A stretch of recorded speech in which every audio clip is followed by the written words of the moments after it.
everyone, welcome back to Cherry on Top's YouTube channel.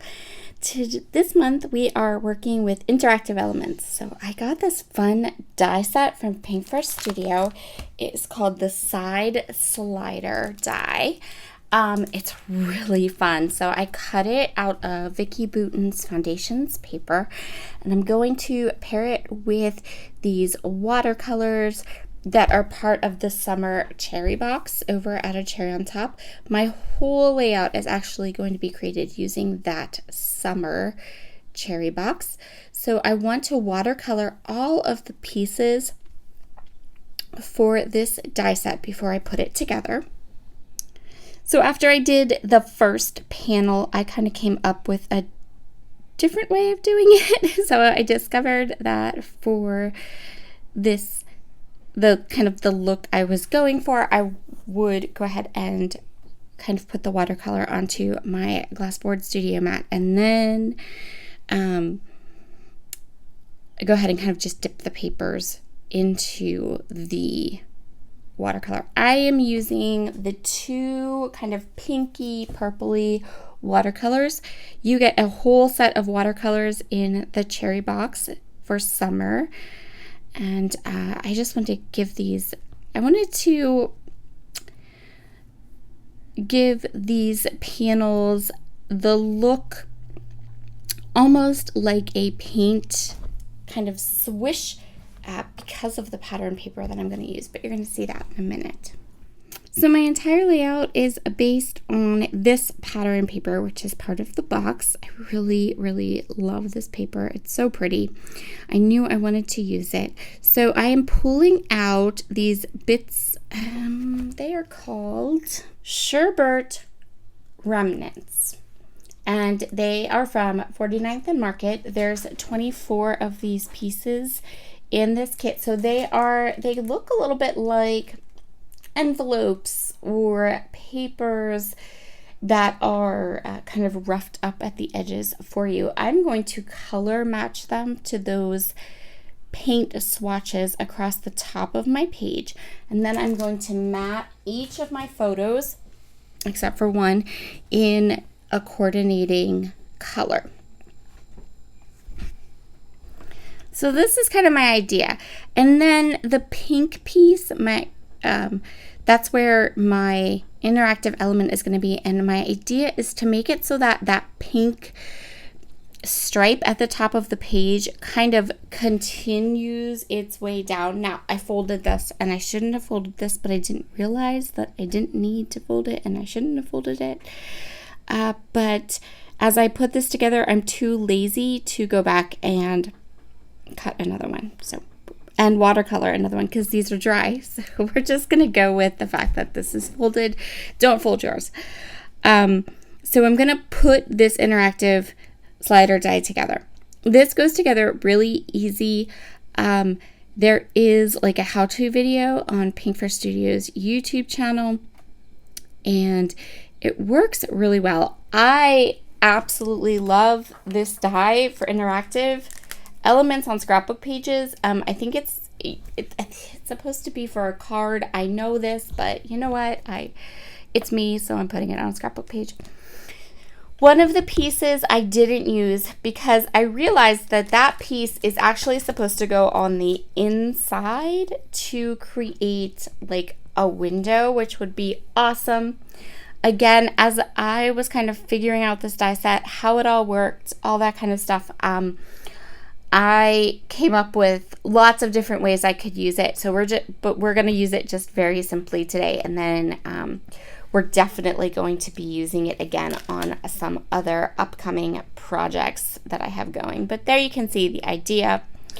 And then on the back, I'm going to pop it up with some foam adhesive. You can see here my idea is like I want that pink color to kind of be coming down, almost like that paint stripe is longer than all the rest. So once you have the pull-out piece attached to the main sliding part, you're going to need some foam tape, and you put the foam tape all around the edge, and that's going to create this like well, which allows your pull-out piece to function to move easily. So there is that paint stripe. I think it matched up and looks pretty good. I'm still a little annoyed that there is that crease in it, but oh well, nothing I can do about that. So I'm going to get all my photos in place. This layout has 6 photos on it, which is pretty good. So I think the hardest part of this layout was probably the embellishing, and I really struggled a little bit here. I want to embellish this cute little interactive piece, but I also need to be careful that my photo doesn't smack into anything. I'm going to play with these flowers. In the end, I don't end up using any of them. I really wanted to stick to just the kit. I didn't want to pull in a lot of other elements. And I did have to pull in an alphabet, but the rest of the layout is created using products from the kit and that interactive die. So I'm going to use lots and lots of these pretty rub-ons. I'm going to create a little border down the side of my interactive element, and I'm going to have that border you can see here kind of continue down so that when you pull the element down, it's kind of just continuing that border. Then I'm going to go ahead and add just a couple stickers from the sticker pack into the mix there. And I am going to end up adding like some little butterflies, little things down in the interactive pull-out piece. So the next thing I want to do is I want to add a little bit of color in this lower right hand corner, and this is going to be kind of like a base for my title. I chose these alphabet stickers from Pink Fur Studio. They're white and they have like a gold foil on them. So I want to have a little bit of color behind them just so you can really see them. And so that's what I'm going to do. I'm going to use a little bit of all the different colors that are across the top of my page, and I'm going to place them in that lower right hand corner. Once I have these strips of rub-ons down, I'm going to go ahead and put down my title. My title is going to be The Carousel Museum. As I put these down, I will tell you a little bit about this page. So we spent the day at an amusement park, which is not super far from us, a little bit, maybe an hour or two drive from us, and it is located in Elysburg, Pennsylvania. It's called Knoebels.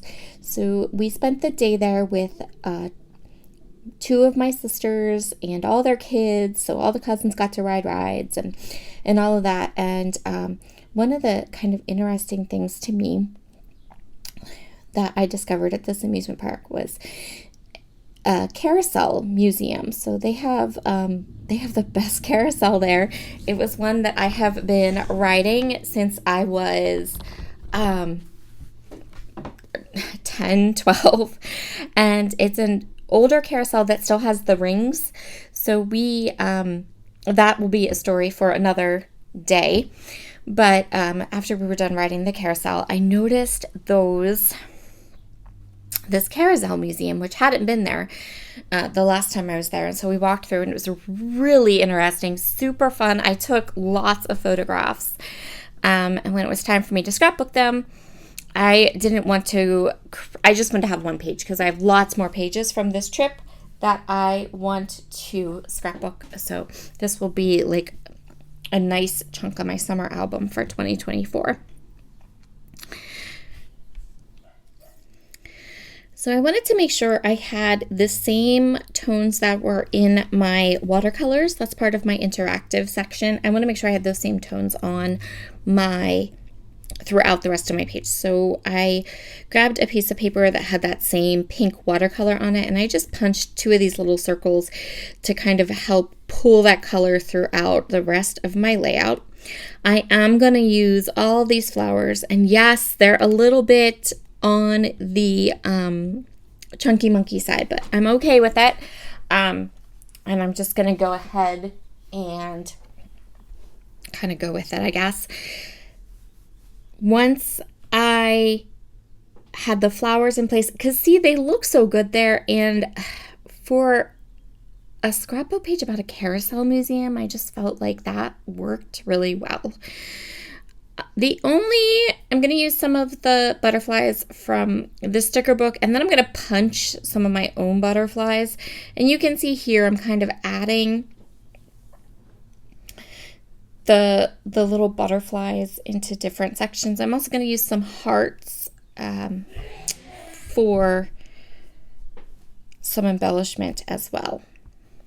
For a couple extra butterflies, I'm using a punch from my stash, and I'm just going to punch out some of the different colors. These are the scraps from when I matted my photos. So I'm just going to punch a couple of butterflies from those scraps to add to certain sections of my layout to create kind of like butterfly clusters. I'm going to keep playing with the interactive element on this page. I just want to make sure that it's going to open and close, and that photo is going to move up and down as I put it together. I just want to make sure that it's, everything is working. I haven't added too much to that pull down tab, and that everything's going to slide in and out smoothly. I have little pops of black throughout my layout, and I decided I want to do a little bit of doodling. Again, I kind of wanted to bring in that kind of magical carousel type feel.